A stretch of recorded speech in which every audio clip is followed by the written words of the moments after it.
What is happiness for you? Доброго времени суток.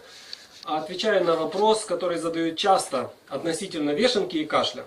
А еще такой вопрос задают, можно ли заболеть астмой, выращивая грибы. Значит, относительно вешенки и кашля. Если вы будете переращивать грибы, что крайне нежелательно вообще для грибов. Если вешенка находится в правильном состоянии созревания, то она спор не выделяет. После того, когда шапочка раскрывается полностью, вот на примере вот этих грибов, они так специально немножко перерощены, они сейчас уже начнут выделять грибы. Помните, что после того, когда шапочка раскрылась и начинают выделяться споры, гриб теряет приблизительно 20% веса. Поэтому до этого состояния допускать никак нежелательно. Во-вторых, относительно вообще выделения спор и кашля. Если вы будете не переращивать грибы, если вы будете вовремя их собирать, то никаких проблем с кашлем у вас не будет. Потому что кашель возникает не от вида вешенки, а именно от дыхания вот этих спор. Но не всегда так получается на практике, что именно собрать вовремя так вот грибы, чтобы они не выделяли споры.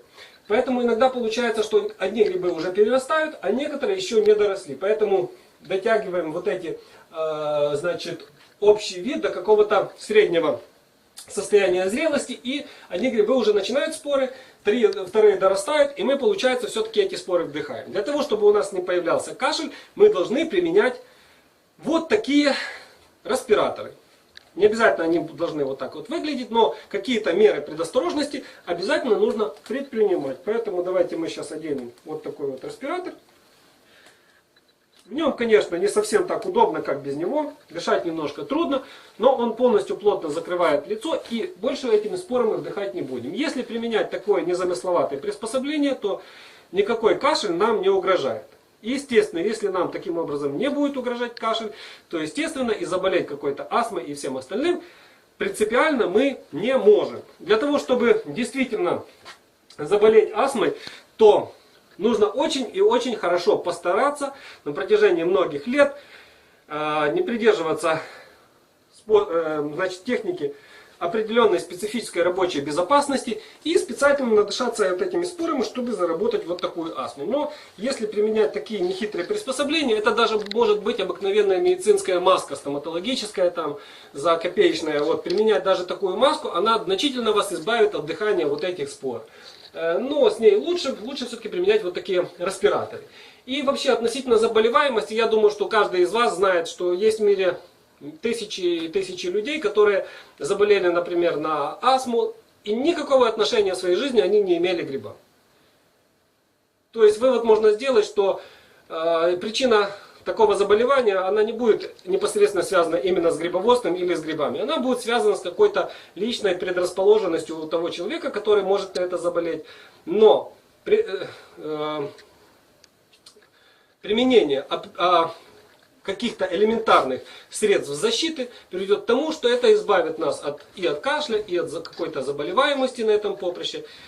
Поэтому опасаться за это абсолютно не следует. И все те там размышления в интернете и крайние вообще точки, что там о заболеваемости там, астмы, там, даже раками и всем остальным, это будет связано вообще не с грибами, а будет связано с элементарным нарушением тех норм безопасности, которые должны применяться на любом производстве. Будет это распилка древесины, будет ли это какое-то другое производство, если на нем нарушается техника безопасности и не применяются средства защиты, то, естественно, это будет приводить к каким-то заболеваниям и какой-то инвалидизации. Примите эту информацию себе во внимание и желаю вам не болеть. А с вами был Макс Алер. Всего самого наилучшего. Что после того, когда шапочка раскрылась и начинают выделяться споры, гриб теряет приблизительно 20% веса. Поэтому до этого состояния допускать никак нежелательно. Во-вторых, относительно вообще выделения спор и кашля. Если вы будете не переращивать грибы, если вы будете вовремя их собирать, то никаких проблем с кашлем у вас не будет. Потому что кашель возникает не от вида вешенки, а именно от дыхания вот этих спор. Но не всегда так получается на практике, что именно собрать вовремя так вот грибы, чтобы они не выделяли споры.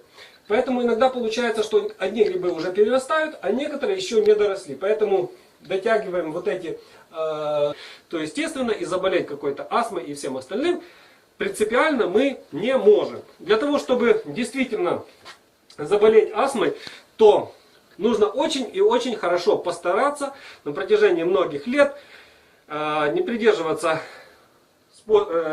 техники определенной специфической рабочей безопасности и специально надышаться вот этими спорами, чтобы заработать вот такую астму. Но если применять такие нехитрые приспособления, это даже может быть обыкновенная медицинская маска стоматологическая, там, за копеечная. Вот, применять даже такую маску, она значительно вас избавит от дыхания вот этих спор.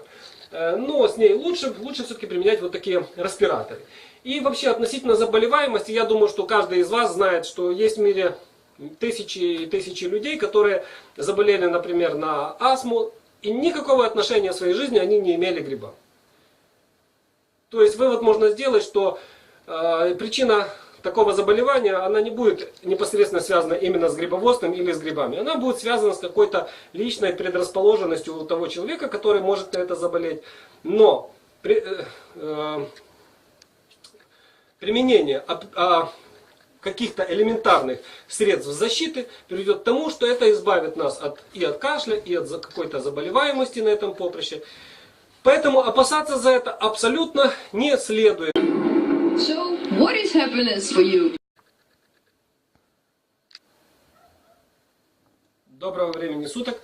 Отвечая на вопрос, который задают часто относительно вешенки и кашля. А еще такой вопрос задают, можно ли заболеть астмой, выращивая грибы.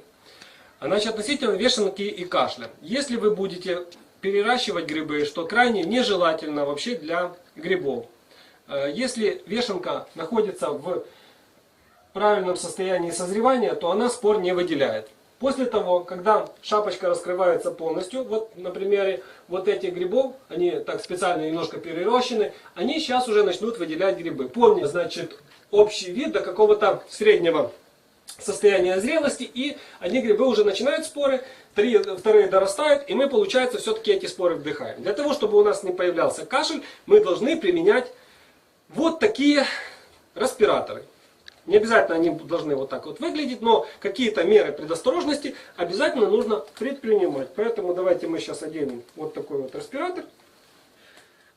В нем, конечно, не совсем так удобно, как без него. Дышать немножко трудно, но он полностью плотно закрывает лицо, и больше этими спорами вдыхать не будем. Если применять такое незамысловатое приспособление, то никакой кашель нам не угрожает. Естественно, если нам таким образом не будет угрожать кашель,